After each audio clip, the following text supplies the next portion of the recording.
ज्ञान है, जो रोग का निदान दे वही तो वैद्य सर्व बुद्धिमान है।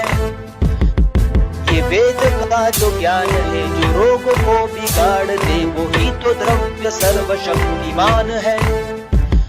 बदलते इस युग में आज स्टेरॉइड्स की बड़ी मात्रा, जो बिक सके है उसकी ही दुकान है। ना पता तो ना सही, पर स्वास्थ्य से तू खेल नहीं, ये सत्य ही तो वैद्य का प्रमाण है।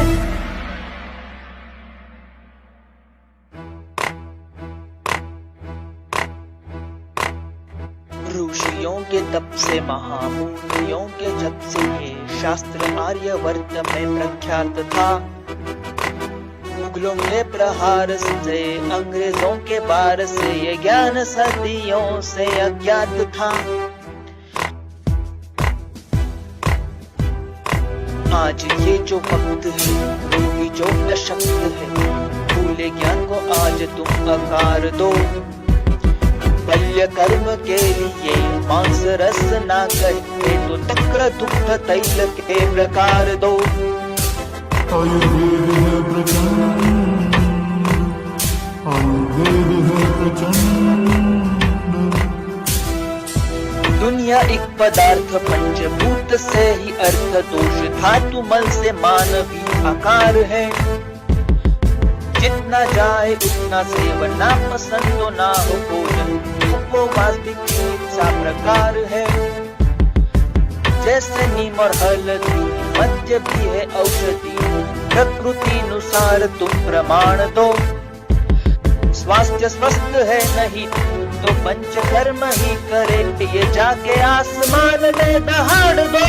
नमस्कार, मैं Seema Neware Vidarbha breaking news TV के खास मुलाकात डॉक्टर के साथ इस कार्यक्रम में आप सभी दर्शकों का स्वागत करती हूँ। आयुर्वेदिक साइंस जो है यह सबसे प्राचीन विद्या है दुनिया की, और 5000 साल पहले इसकी स्थापना हुई थी और तब से लेकर यह प्राचीन प्रथा निरंतर बिना कोई बदलाव के आज भी जारी है। आज पूरे विश्व में कोरोना वायरस की चर्चा चल रही है और इसके चलते सभी चिंतित हैं, लेकिन इसके अलावा WHO यानी वर्ल्ड हेल्थ ऑर्गेनाइजेशन भी इसके लिए काफी नुस्खे ढूंढ रही है, लेकिन अभी तक ना ही कोई वैक्सीन है और ना ही कोई दवा। आज हमने हमारे स्टूडियो में आमंत्रित किया है डॉक्टर अनिल देशमुख जी को। शहर के जाने माने डॉक्टर अनिल देशमुख, इन्होंने अन्य शहरों में बहुत कम समय में अपनी पहचान बनाई है। इन्होंने गवर्नमेंट आयुर्वेदिक कॉलेज नागपुर से ग्रेजुएशन किया और इसके बाद पोद्दार आयुर्वेदिक मेडिकल कॉलेज से पोस्ट ग्रेजुएशन किया है, जो पूरे विश्व का जाना माना इंस्टीट्यूट है। आयुर्वेदिक की अधिक जानकारी के लिए डॉक्टर अनिल देशमुख जी को नीचे दिए गए नंबर में आप संपर्क कर सकते हैं। सर, अभी देखा जाता है जैसे भी जड़ी बूटी, इसका काफी चलन क्रेज लोगों में दिख रहा है, बिल्कुल है ना। आयुर्वेदिक ये हमारे प्राकृतिक का एक हिस्सा है। सो हर घर में जो हमारे बड़े बुजुर्ग होते हैं, बराबर, सो हम उनसे काफी सीखते हैं। अगर कोई चॉइस होता है, सबसे पहले वो आयुर्वेदिक की तरफ अपना वो रुचि दिखाते हैं, होना ही चाहिए। और आज कोविड-19 के चलते इस दौर में हर किसी को आयुर्वेदिक के महत्व काफी समझ में आ रहे हैं। बिल्कुल, हर घर में बड़े बुजुर्ग का कहा सुना जा रहा है, जैसे गर्म पानी तो पी रहे हैं, उसके साथ में काफी काढ़ा वगैरह बनाकर पी रहे हैं। बिल्कुल सही। और हमारे बड़े बुजुर्ग बताते हैं कि हमारे आंगन में कौन से पौधे लगाना चाहिए आयुर्वेदिक पौधों से रिलेटेड, बराबर। सो इसमें सर आप क्या बताना चाहोगे ताकि जो आज की पीढ़ी है वो यह प्रथा यानी बरकरार रखे? बिल्कुल, बहुत ही उम्दा और सही सवाल पूछा है आप सभी लोगों के लिए। तो जैसा कभी हमको अगर सर्दी होती थी घर में, तो पहले के ज़माने में आज भी हम एक हल्दी डाल के, सौंठ डाल के एक चाय के जैसा काढ़ा बना के हम इनिशियली लेते थे। लेकिन हमारे सोच में, बर्ताव में, अंग्रेज हमारे देश में आने के बाद में हम ये अपनी चीजें जो बहुत अच्छी थी हम भूल गए हैं। सीधा हम अपने मन से या केमिस्ट के मन से जाके दवा ले रहे हैं, जिसके बारे में हमें कैसे यूज करना, कब तक यूज करना, यह जानकारी न होते हम अपने चीज से ये दवा अपन अपने पेट में डाल रहे, तो वो हो सकता है, क्योंकि आयुर्वेद में अभी तक हमने जो चीजें देखी है तो उसका साइड इफेक्ट भी हो सकता है, गलत इफेक्ट भी हो सकता है, तो अपने पैर के ऊपर कुल्हाड़ी डालने जैसा हो जाएगा। तो इसी जगह पे अगर हमने हमारी बेसिक चीजें, जड़ी बूटियां जो हमारे घर में, हमारे किचन में, हमारे आंगन में होना चाहिए, ऐसे महत्वपूर्ण जो चीजें, तो सबसे इसमें पहला जो नाम आता है वो है तुलस। तुलस एक कफ का और ऐसी सर्दी खांसी और कफ के लिए एक बहुत बड़ा मेडिसिन है। उसका हर काढ़े में या चाय में उसको अगर हम लेते हैं, थोड़ा शहद भी अगर लेते हैं उसमें मिला के, तो ये बहुत सारी बीमारियों में कारगर दवा साबित हो सकती है। जैसा हम अभी देख रहे हैं कि अमेरिका में अभी हल्दी वाला दूध चालू हो गया है, तो हर चीज हम फॉरेन की कंट्री और अमेरिका करते तब हम करेंगे क्या? ऐसा नहीं है। हल्दी, अश्वगंधा, सौंठ, लहसुन, ऐसी जो चीजें हैं हमारे घर घर में होना चाहिए, जो हमारे लिए एक वरदान साबित हो सकती है। आयुर्वेदिक की अधिक जानकारी के लिए डॉक्टर अनिल देशमुख जी को नीचे दिए गए नंबर में आप संपर्क कर सकते हैं। सर, वैसे भी कोरोना वायरस के चलते इस वायरस से सारी जनता इतना डर चुकी है, बराबर, खुद का इम्यूनिटी सिस्टम स्ट्रांग करने के लिए ना जाने वो क्या क्या नुस्खे आजमा रही है, जैसे गर्म पानी पीना, हल्दी वाला दूध पीना, बिल्कुल सही, काढ़ा बनाकर पीना। यस। तो सर, मैं जानना चाहती हूँ इम्यूनिटी पावर स्ट्रांग करने के लिए हमें क्या करना? यह सवाल किया है मैडम ने। हर व्यक्ति सोच रहा है कि मैं कैसे इम्यूनिटी बढ़ाऊं, अगर हो भी गया, अपने को अगर हो भी गया इसका इंफेक्शन, तो उसमें हम आराम से इसको पार कर सके। तो सबसे आयुर्वेद में महत्वपूर्ण जो चीज बताई है इम्यूनिटी बढ़ाने के हिसाब से, वो है हमारा अग्नि, यानी हमारा डाइजेशन। मतलब जो व्यक्ति का जितना डाइजेशन अच्छा है, स्ट्रांग है, उसकी इम्यूनिटी उतनी अच्छी है। उसका लाइफ तब तक है जब तक हमारा डाइजेशन ठीक है, या हमको जब तक भूख लग रही है। तो भूख लगना, अच्छे से भूख लगना, अच्छे से पेट साफ होना और रात की नींद बहुत अच्छे से होना, यानी वो अपने शरीर की बैटरी की चार्जिंग है। इसके ऊपर बहुत कुछ डिपेंड करता है हमारी इम्यूनिटी कैसी बढ़ाई जाए। अग्निमूल बलम पुंसाम, मतलब क्या? हर व्यक्ति का जो अग्नि है वो जितना स्ट्रांग है उसकी तबीयत उतनी अच्छी है। बेसिकली किसको नॉर्मल कहा जाए और कौन पेशेंट है, इसका डेफिनेशन जो है हेल्थ का और नॉर्मल व्यक्ति का, मैं ऐसा समझता हूँ कि हम वो पहले समझ लेना चाहिए। समदोष, समाग्निश्च, समधातु, मलक्रिया, प्रसन्न आत्मा, इंद्रिय, मन, स्वस्थ इत्यादि। मतलब क्या? जिस व्यक्ति में वात, पित्त, कफ बैलेंस में हो, समाग्निश्च मतलब जिसको समय पे भूख अच्छे से लगे, समधातु मतलब हर व्यक्ति का शरीर 7 धातुओं से बनता है, रस, रक्त, मांस, मेद, अस्थि, मज्जा और शुक्र, वो बैलेंस में हो, सम प्रमाण में हो। मल क्रिया मतलब पेट अच्छे से साफ होना। एक हिंदी में कहावत है, पेट साफ तो रोग माफ। एक एडवर्टाइज भी चल रही टीवी पे, पेट सफा तो हर रोग दफा, पेट ठीक तो सब बराबर। ये जो कहावतें हैं ये पेट से रिलेटेड है। मतलब हमारा पेट या हमारा हाजमा कभी भी हमने बिगड़ने नहीं देना है। तो ये सब चीजें नॉर्मल व्यक्ति में होती है। और दूसरी जो बात है उसमें अपना आत्मा, मन और इंद्रिय जिनका प्रसन्न है वही व्यक्ति नॉर्मल कहलाता है और उसकी इम्यूनिटी अच्छी रह सकती है, वो बीमारी नहीं पड़ेगा। यह आयुर्वेद में स्वस्थ व्यक्ति की डेफिनेशन बताई गई है। और इसको छोड़ के जो हमेशा दवाइयाँ खा रहा है, हमेशा मतलब कुछ ना कुछ तकलीफ हो रही है, हमेशा कोई ना कोई डॉक्टर के पास बार बार जा रहा है, तो वो ये नॉर्मल व्यक्ति नहीं कहा जा सकता। इसीलिए हमारे हाथ में अभी जो है हमारा डाइजेशन ठीक रखना ये सबसे महत्वपूर्ण है। दूसरी जो बात है, हमारे शरीर का जो ओज है, ओज मतलब ये जो 7 धातु बताए मैंने आपको, इसका जो एक्सट्रैक्ट है, सारांश है, उसको आयुर्वेद में ओज बताया गया है। पूर्वी के समय में जो ऋषि मुनि थे एकदम तेजस्वी दिखते थे और बहुत सालों तक उनकी लाइफ रहती थी और कभी वो ओल्ड नहीं दिखते थे। च्यवनप्राश वगैरह वो सेवन करते थे, पूरा रूटीन फॉलो करते थे, आयुर्वेद की जड़ी बूटियों के हिसाब से उनका रूटीन रहता था, खान पान रहते था और विचार भी उनके एक सात्विक रहते थे। तो ये जो चीज कहाँ से आई? तो इनका जो ओज है वो ओजस्वी रहते थे। वो ओज ये जो चीज आयुर्वेद में बताई गई है वो जितना अच्छा उसका इम्यूनिटी उतना अच्छा। तीसरी जो चीज है, हमारा जो शारीरिक बल है वो हमारा जितना अच्छा उतनी इम्यूनिटी अच्छी। तीसरी और एक जो चीज है उसको बोलते हैं कि सत्व, मतलब 3 प्रकार के व्यक्ति हमें समाज में दिखते हैं। कोई होते हैं कमजोर मन वाले, तो वो जल्दी बीमार पड़ेंगे और ठीक होने को भी उनको समय लगेगा। उत्तम सत्व वाले जो व्यक्ति है उनको कितना भी कम ज्यादा हो तो वो कोई अपने मन पे नहीं लेते हैं और ना डरते हैं, तो ये उत्तम सत्व वाले व्यक्ति होते हैं। दूसरा होता है मध्यम सत्व, मतलब बीच में का रहता है उनका।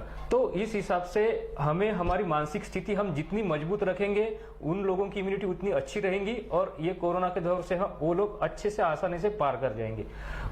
और एक चीज होती है आयुर्वेद में इम्यूनिटी के हिसाब से होती है साथ में, मतलब एक आधी चीज अगर हम बार बार खा रहे हैं, हमारे देश में वही मिल रहा है और हमको खाने को भी वही मिलता है, तो वो व्यक्ति को वो चीज साथ में हो जाती है, मतलब उसको वो चीज की कोई तकलीफ नहीं होगी। एक उदाहरण के तौर पे बताता हूँ आपको, कब हम जब साउथ में जाते हैं हैदराबाद या तमिलनाडु से, तो उनमें हर चीज में खाने में हमें चावल मिलता है बराबर, लेकिन हमारे इधर दाल चावल रोटी होती है। तो हम अगर बार बार चावल खाने जाएंगे तो हमको तकलीफ होने लगती है, हमारा पेट भी नहीं भरेगा, हमें एहसास नहीं होगा उस चीज का। लेकिन उन लोगों को वो साथ में हो चुका है, मतलब उसका उनको अभ्यास हो चुका है, वो उनको अच्छा काम कर रहा है। और एक चीज मैं आपको बता देता हूँ, आयुर्वेद में कुछ ऐसे कॉम्बिनेशन बताए गए हैं कि जो साथ में एक चीज के साथ अगर दूसरी चीज खाए तो अपने हेल्थ के लिए, हमारे इम्यूनिटी के लिए बहुत अच्छी है।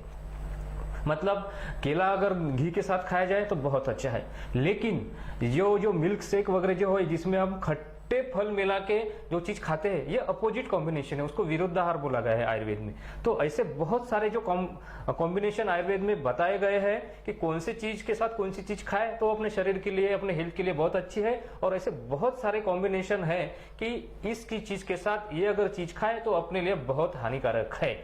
जैसा चावल का उदाहरण मैंने आपको बताया कि चावल अगर नारियल के साथ अगर खाया जाता तो वो चावल का एंटीडोट है, मतलब चावल ज्यादा खाने से, इंडाइजेशन से जो हानि होने वाली हमारे शरीर की, वो नारियल के साथ खाने से वो हानि नहीं होगी। तो ये बहुत बड़ा विषय हो सकता है, हर व्यक्ति ने ये चीज समझना चाहिए। ये अपने करीबी वैद्य की सहायता से, अपनी प्रकृति को जान के, हमारे आहार को जान के ये चीजें अगर हम करते हैं तो मैं समझता हूँ कि बहुत इसका इम्यूनिटी बढ़ाने में इसकी सहायता होगी। क्योंकि इम्यूनिटी बढ़ाने के लिए कोई भी एक ही चीज से इम्यूनिटी नहीं बढ़ती है, या ना रात एक दिन में ही हमारी इम्यूनिटी बहुत बढ़ सकती है। इसमें बहुत सारे फैक्टर होते हैं कि जो इम्यूनिटी बढ़ाने के लिए काम के होते हैं। तो इसके लिए सबसे महत्वपूर्ण और पहली चीज है वो है दिनचर्या, मतलब हमारा रूटीन कैसा हो। सुबह उठने से लेके रात को सोने तक हम किस तरह अपने जो रूटीन के काम करते हैं, मतलब सुबह उठने के बाद में पहले पेट साफ होना चाहिए, बाद में खाली पेट हमको दंत धावन करना है, दांत घिसना है, वो भी कड़वे, तीखे और कसेले चीजों से, ना कि मीठी चीजों से। क्योंकि सुबह का जो समय है वो कफ का समय रहता है, इसमें अगर हम ज्यादा मीठी चीजें अगर मुंह में डालेंगे तो और मिठास आ जाएंगे और कफ उससे बढ़ेगा। तो ऐसे उसके बाद में अंजन है, नश्य है, और बाद में खाली पेट हमको पहले पूरे शरीर को तेल लगाना है।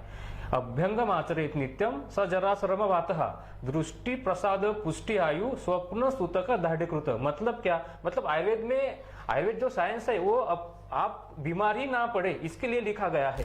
तो हर नॉर्मल व्यक्ति ने, जो व्यक्ति सोचता है कि मैं कभी बीमार ही ना पड़ूं, उसके लिए ये जो चीजें बताई गई है वो सबसे महत्वपूर्ण है। रोज तेल लगाने से ये बहुत सारी चीजें आपको मिलेंगी। आपको जल्दी बुढ़ापा नहीं आएगा, आपको भूख अच्छे से लगेंगी, आपको नींद अच्छे से आएंगी, आपके चेहरे की जो झुर्रियां है वो नहीं दिखेंगी। इसे बहुत सारे अनगिनत फायदे सादे तेल लगा मालिश करके नहाने से होते हैं। इसके बाद में हमें एक्सरसाइज करना है। तो कैसे एक्सरसाइज करना है कि पसीना आने तक हमें एक्सरसाइज करना है। ठंडी के दिनों में हमें अच्छा एक्सरसाइज करना है, ना कि समर में। हम लोग क्या कर रहे हैं, हमारे समय के हिसाब से हम उसको एडजस्ट कर रहे हैं। मतलब जब मेरे को कॉलेज को छुट्टी रहती है या हमारे बच्चों को छुट्टी रहती है तो हम क्या करते हैं, उसको जिम लगाने के लिए बोलते हैं, वो भी समर में। आयुर्वेद का ऐसे मानना है कि अतिश्रम करने से आयुष्य का नाश होता है, आयुष्य हमारा कम होता है। ये प्रॉपर वे से अगर वो चीज की जाए तो आपको निश्चित तौर पे फायदेमंद। व्यायाम करने का अगर आपका जो तरीका है अगर वो गलत हो गया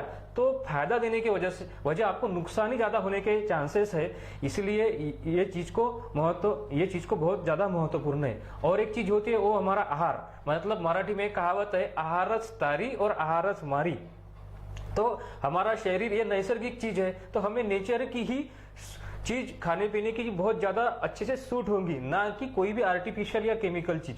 उस हिसाब से हमें ये सब्जेक्ट समझ लेना चाहिए। तो आहार हमारा कैसे होना चाहिए, कश्यप संहिता में अपने आहार को ही महाभैषज्य बोला गया है। महाभैषज्य का मतलब सबसे बड़ा जो कोई मेडिसिन अगर है तो हमारा आहार है। तो इस आहार को समझना हर व्यक्ति ने, हर हेल्थ कॉन्शियस व्यक्ति ने ये आहार को हमें समझना चाहिए। आहार भी षड रसात्मक होना चाहिए, मतलब ये नेचर में 6 टाइप की टेस्ट होती है, मधुर, अम्ल, लवण, कटु, तिक्त और कषाय, मतलब कसेला। ये षड रसात्मक अगर आहार हम करते हैं तो कोई भी हमें डिफिशियंसी नहीं आ सकती, ऐसा आयुर्वेद का मानना है। सर्व रसाभ्यासो आरोग्य करानाम श्रेष्ठ और एक रसाभ्यासो दौर्बल्य करानाम श्रेष्ठ। तो इस तरह आहार एक बहुत महत्वपूर्ण चीज है। जैसे कि कोविड के भी प्रकरण में हम ये चीज देखते हैं कि बहुत सारे डिस्कशन, बहुत सारे इसमें कि जब पेशेंट को कोविड पॉजिटिव निकला, वो हॉस्पिटल में एडमिट हो गया, तो उसका आहार जब मैंने देखा कि सभी पेशेंट को 9 से 10 बजे नाश्ता और दोपहर में 2 बजे का खाना, और शाम, और जो वेज खाते हैं उनको वेजिटेरियन, और जो नॉन वेज खाते हैं उनको अंडा या नॉन वेजिटेरियन खाना, और रात का भी खाना सुबह के जैसा, और बहुत ज्यादा गर्म पानी पियो, ये सब रूटीन, मतलब ये सब उनको दिया जाता है। लेकिन आयुर्वेद का ऐसा महत्व, आयुर्वेद में ऐसा बताया गया है, क्योंकि ये जो हम कोरोना का जो प्रकरण देख रहे हैं उसमें पेशेंट को बुखार आता है सबसे मेन, उसको बाद में खांसी हो जाती है, टेम्परेचर ज्यादा रहने लगता है, कुछ पेशेंट को खांसी भी शुरू हो जाती है, सर्दी भी आ जाती है। तो इसका जो सही जो आंसर है या ट्रीटमेंट है, तो आयुर्वेद में ज्वर चिकित्सा, ज्वर का ट्रीटमेंट, सर्दी का ट्रीटमेंट और खांसी का ट्रीटमेंट, इस चैप्टर में इसका सभी आंसर आया है। और आयुर्वेद का ऐसा मानना है कि ज्वरादो लंघन कुर्यात ज्वर मध्येतु पाचनम ज्वरांत रेचन प्रोक्तो एतत् ज्वर चिकित्सितम। मतलब क्या, ज्वर के शुरुआती के स्टेज में हमको पेशेंट को अगर डिमांड कर रहा है तो हल्का भोजन देना है, लघु भोजन देना है जो उसको डाइजेस्ट हो। कोई भी बुखार के पेशेंट में, आप खुद के ऊपर भी है, कभी आपको जब बुखार हुआ तो ये चीज आपने जरूर देखी होंगी कि हमें भूख नहीं लगती है, भूख ही नहीं लगती है। इसमें अगर हमने जबरदस्ती से उसको अगर डाइट दिया, वो भी उसको जो अगर उसका वो अगर हजम नहीं हुआ, हम सोचते होंगे कि इसकी इम्यूनिटी इससे बढ़ेगी, तो इसका नुकसान ही ज्यादा होने वाला है। हमारा डाइजेशन का विचार करके, अग्नि का विचार करके हमें लघु भोजन तैयार करके देना है। भूख लगी तो लघु आहार देना है, तो धीरे धीरे उसकी भूख बढ़ेगी। तो बाद में, मतलब ऐसा कहाँ कहा गया है कि सिर्फ बहुत ज्यादा खाने से इम्यूनिटी बढ़ती है? अरे उपवास से भी इम्यूनिटी बढ़ती है, यह आयुर्वेद का मानना है। मतलब नेचर की हर चीज दवा हो सकती है और वो नुकसान भी कर सकती है। जैसा एखादा शस्त्र है तो उसका अच्छे से अगर यूज किया तो बहुत फायदा है, लेकिन उसका अगर गलत यूज हुआ तो वो निश्चित तौर पे नुकसानदायी की ज्यादा हो सकता है। इस हिसाब से ये आहार का सब्जेक्ट हर व्यक्ति ने जान लेना चाहिए, समझ लेना चाहिए, क्योंकि आयुर्वेद का बहुत सारा मटेरियल आपको टीवी पे, यूट्यूब पे इधर उधर मिलेगा। या सबसे जो महत्वपूर्ण चीज है, वो कोई भी जो डॉक्टर है, जो जिनके पास डिग्री आयुर्वेद की है, जो प्योरली आयुर्वेद की प्रैक्टिस कर रहा है, तो उनकी सहायता से अपनी हमने प्रकृति जानना चाहिए। क्योंकि प्रकृति भी आयुर्वेद में 7 प्रकार की होती है, व्यक्ति, तिथ्या, प्रकृति, और उसके हिसाब से हर प्रकृति का डाइट, खान पान, रहन सहन अलग होता है, ये आयुर्वेद का मानना है। तो कोरोना के भी ये दौर में हमने ये चीज सभी भारतीयों ने समझना चाहिए कि कोई भी दर्द है वात से होता है। पित्त अगर बढ़ता है तो उससे हीट बढ़ती है, और शरीर अगर बहुत ज्यादा बढ़ता है तो उसको कफ बोला गया है, एबनॉर्मल कफ बढ़ता है उसमें। तो हर व्यक्ति को, हर पेशेंट को सेम दवा, सेम प्रोटोकॉल, सेम मैनेजमेंट, ये आयुर्वेद के हिसाब से कभी भी नहीं हो सकता, कदापि अच्छा नहीं हो सकता। इस हिसाब से हर व्यक्ति का अच्छे से जांच करके रोगम आदो परीक्षे तदनंतरम औषधम। मतलब क्या, रोग और रोगी की अच्छे से जांच करो, बाद में आप डिसाइड करो कि इसको कौन सा दवा देना है, किस तरह से इनको खान पान रखना है। ये डॉक्टर के ऊपर बहुत डिपेंड है। इस हिसाब से मैं ऐसा समझता हूं कि ये कोरोना के की पेशेंट में इस हिसाब से स्टडी होना चाहिए कि एक मतलब कुछ पेशेंट एलोपैथी को देना चाहिए, कुछ पेशेंट आयुर्वेद डॉक्टर को देना चाहिए, कुछ पेशेंट उनमें मतलब मल्टी थेरेपी होना चाहिए, और कुछ पेशेंट ऐसा अलग अलग पैथी से अगर पैरेलल स्टडी किया जाए तो मैं निश्चित तौर पे ऐसा समझता हूं। क्योंकि अभी तक हमने जो रिकॉर्ड देखा है कि गुजरात में भी बहुत सारे रिजल्ट बहुत अच्छे आए हैं, केरल ने नियर अबाउट कोरोना को कवर कर लिया है, अमेरिका में उधर बोला वाला चल रहा है कि हल्दी वाला दूध पियो। तो ये सब चीजें आई कहां से कि, तो ये तो हमारे सब शास्त्र में बताई गई है। तो मेरा ये प्रोग्राम के तौर पे भारतीय लोगों को और भारत सरकार को भी ये मैं सूचना देना चाहता हूं कि पहले अपने शरीर को जाने, नेचर को जाने, और अपने चीजों पे पहले भरोसा करें, सिर्फ स्वाभिमान भारत बोल के नहीं चलेगा, पहले हमारे वो इस मतलब कर्म में दिखना चाहिए, क्योंकि भगवत गीता में भी यही बोला गया है कि सबसे बुद्धिमान पुरुष वही है कि जो अपने शरीर की देखभाल करता है। जैसा एखादा सारथी अपने रथ की देखभाल करता है, तो हर बुद्धिमान व्यक्ति ने यह चीज समझना चाहिए, आयुर्वेद को समझना चाहिए, नेचर को समझना चाहिए, अपने शरीर को समझना चाहिए, अपने प्रकृति को समझना चाहिए। और इस हिसाब से व्यक्तिशः अलग अलग मैनेजमेंट ये इसका रह सकता है कि हर व्यक्ति में अगर प्रेजेंटेशन अलग है तो उसको दवाई भी अलग अलग से। तो आज हम जो चीज देख रहे हैं कि हर जन वैक्सीन के पीछे भिड़ गया है और दवा के पीछे भिड़ गया है। अरे सब एक ही अगर दवा निकल गई रहती तो फिर डॉक्टर की जरूरत ही नहीं रहती, तो कोई मेडिकल साइंस क्यों बने रहते और इतने सारे डॉक्टर क्यों ये हो गए रहते। तो मैं ऐसा समझता हूं कि कोई भी व्यक्ति, वो एक मराठी में कहावत है, कान टोचवावेत तर सोनारा कडूनच। तो मैं ऐसा समझता हूँ कि बहुत सारे पेशेंट को डॉक्टरों के एडवाइस के थ्रू अगर प्रॉपर मैनेजमेंट की जाए तो निश्चित तौर पे हम कोरोना को आने वाले समय में हराएंगे और भारत को एक सुदृढ़ सशक्त राष्ट्र बनाने में आयुर्वेद और योग का, क्योंकि आयुर्वेद और योग ये एक ही कॉइन के दोनों साइड है, ये बहुत बड़ी शक्ति हमारे देश में है। तो ऐसा मैं समझता हूँ कि हमने पहले अपने चीज को महत्व देके ये निश्चित तौर पे यूज करके देखना चाहिए। आयुर्वेदिक की अधिक जानकारी के लिए डॉक्टर अनिल देशमुख जी को नीचे दिए गए नंबर में आप संपर्क कर सकते हैं। स्वास्थ्य से संबंधित अधिक जानकारी के लिए हमारा शो खास मुलाकात डॉक्टर के साथ देखते रहिए विदर्भ ब्रेकिंग न्यूज टीवी पर। धन्यवाद।